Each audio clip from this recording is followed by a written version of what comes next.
Vamos a conversar ahora con el economista César Peñaranda Castañeda, consultor internacional, director ejecutivo del Instituto de Economía y Desarrollo Empresarial de la Cámara de Comercio de Lima, que junto con la Cámara han iniciado o están por iniciar el 7º Foro Internacional de Economía, con invitados destacados, invitados y especialistas nacionales e internacionales.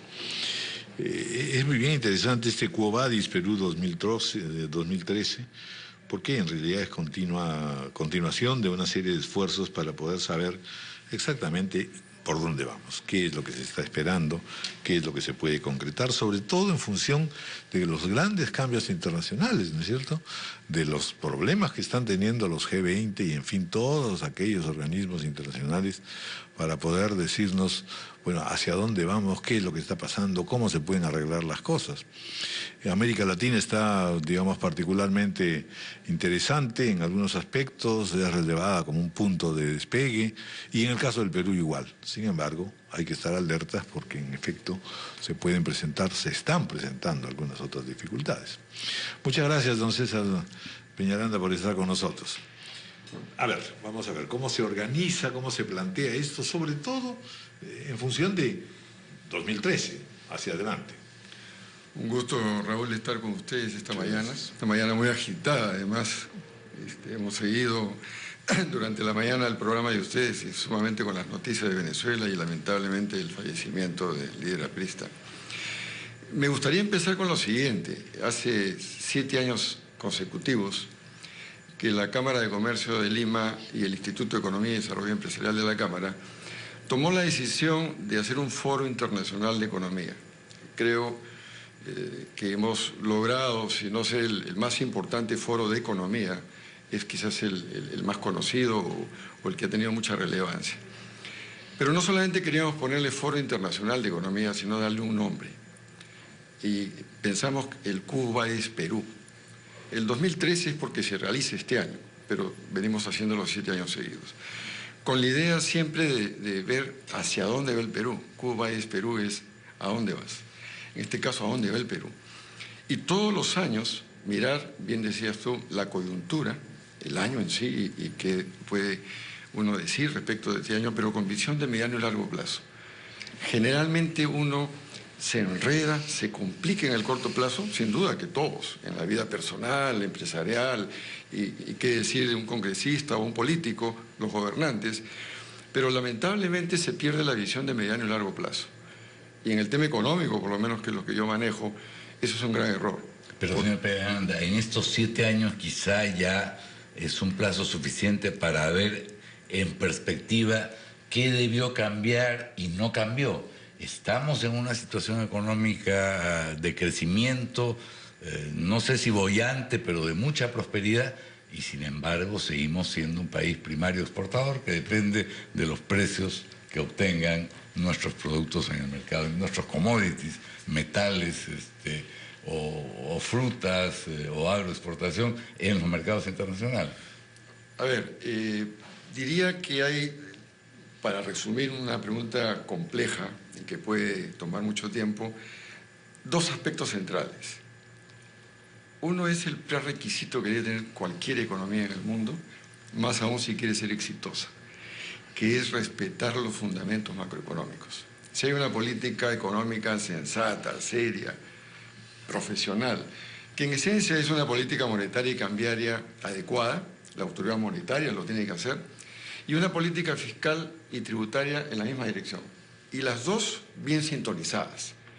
Afortunadamente el Perú lleva 22 años, más de 2 décadas, casi con la misma política económica. Ligeros ajustes naturales, porque la vida cambia y todos los días tenemos que quizás ajustar, hacer afinamientos.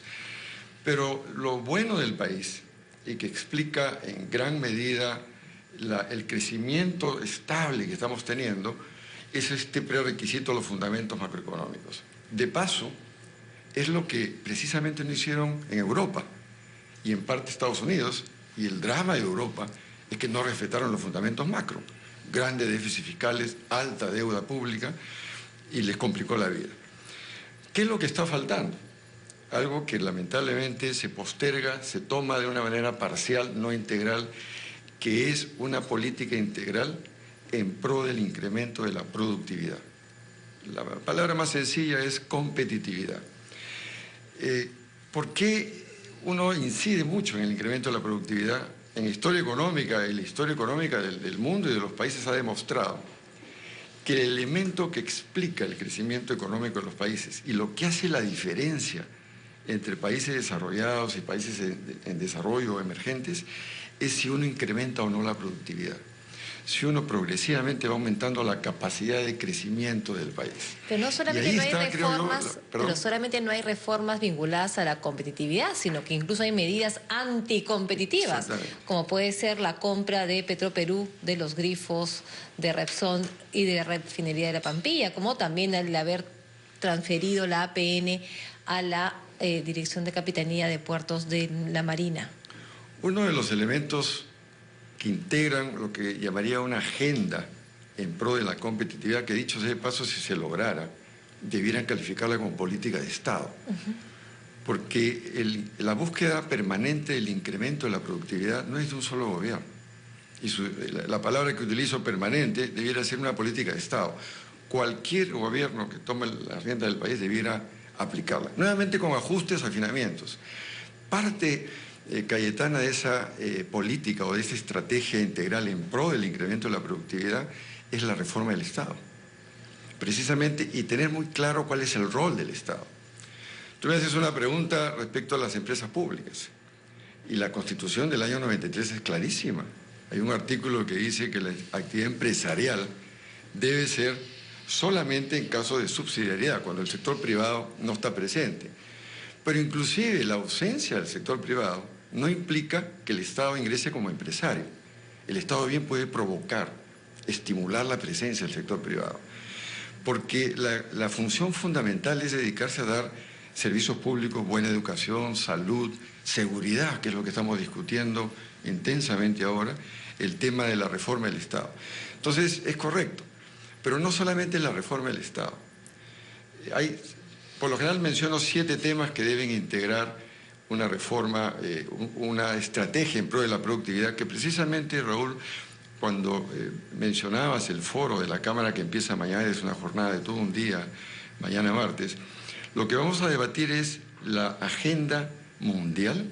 El G20 está integrado por los países desarrollados y los países emergentes que marcan la pauta en este momento en el mundo. Y queremos analizar esa agenda porque tiene muchísimo que ver con la problemática del Perú. ¿Cuáles son los 7 puntos que debieran por lo menos considerarse y mirarse de una manera integral y que no se está haciendo? Y la pregunta que ha sido, Guido, ¿por qué pasan los años y seguimos medios que angustiados, que estamos creciendo a 6 o a 7, aunque yo tengo algunas dudas sobre ello, pero sin la tranquilidad de que eso puede ser permanente?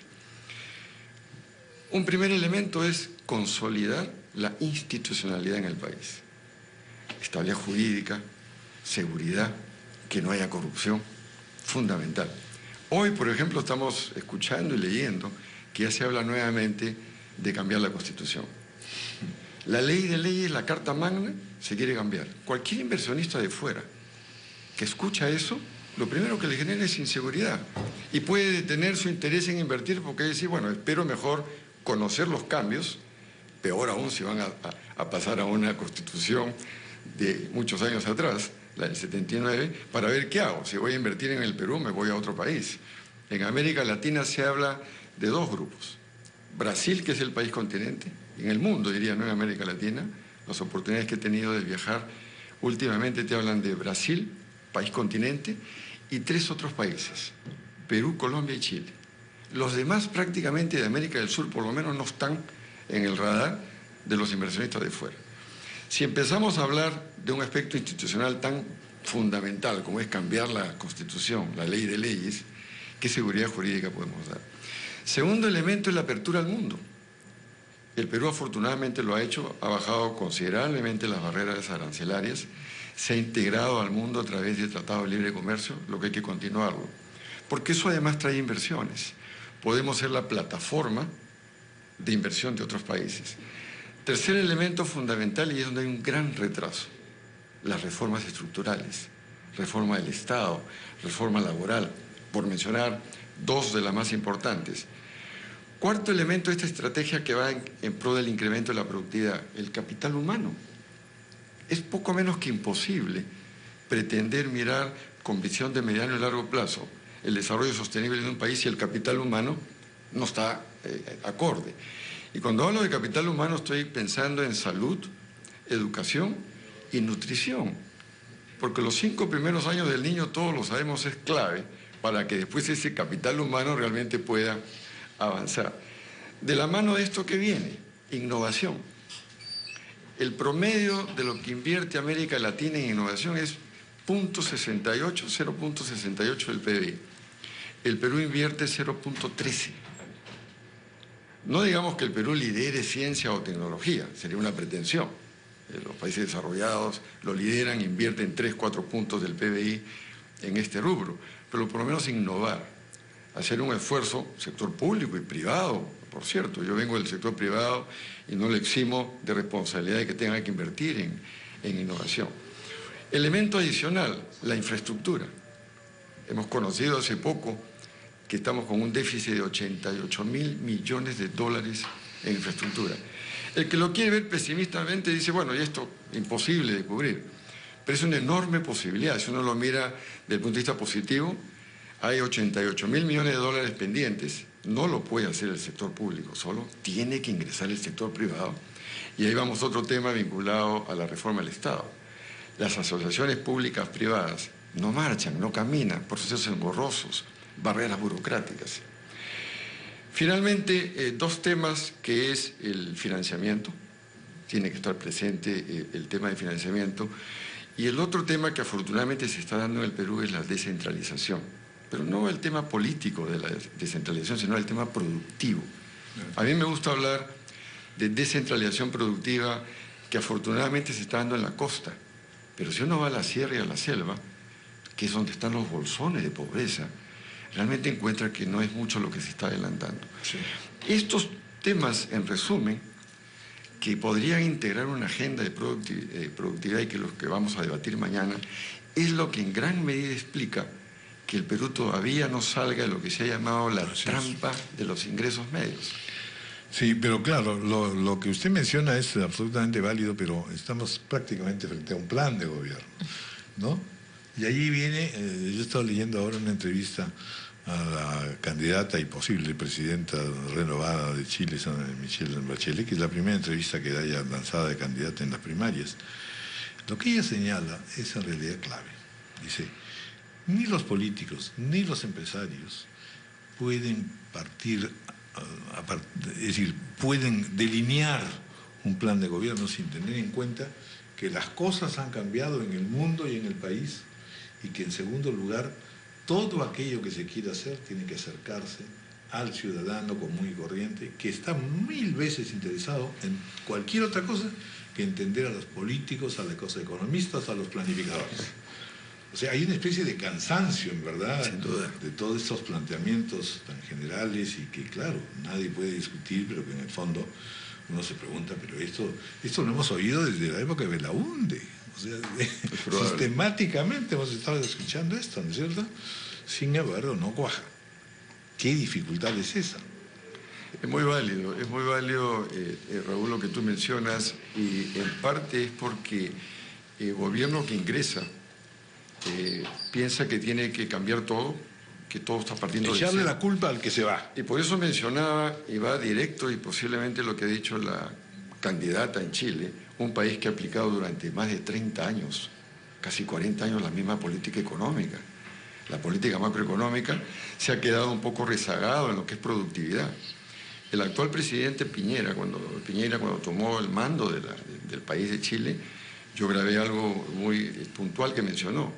Dijo, voy a apostar por la productividad. Él es un economista, un doctor de economía de Harvard. Se dio cuenta que por ahí estaba el telón de Aquiles. Lo que sucede es que no se toma como política de Estado. Si aculláramos estos puntos con un enfoque cierto, con políticas pragmáticas y acciones concretas, pero si todos realmente tomamos como una política de Estado, en donde afinamientos pueden haber, ajustes pueden haber, porque la situación puede ir cambiando, temas coyunturales pueden amerituar que esto cambie, pero si calza y se interioriza de que es la estrategia para que el país pueda crecer de manera sostenida a tasas altas, en buena hora. Más aún cuando en el Perú hemos demostrado que si logramos crecer a tasas altas de manera sostenida, bajamos considerablemente la pobreza. Yo me he quedado un poco sorprendido con la cifra de 80.000 millones de déficit de infraestructura, porque, en fin, hace unos años se hablaba de 18.000, saltamos rápidamente a 25.000. La última que yo he manejado de AFIM de ahora unos meses era 40.000, ¿no es cierto? Y ahora son 80.000, que hemos aumentado nuestras expectativas y entonces ya no queremos simplemente una carretera, sino supercarreteras con puentes voladores. ¿Por qué se incrementa en esa magnitud el déficit de infraestructura del país? Nosotros en el Instituto de Economía, hará un par de años, hicimos un estudio y calculamos en 55.000 millones. Y hoy nos ha superado AFIM y habla de 88.000 millones.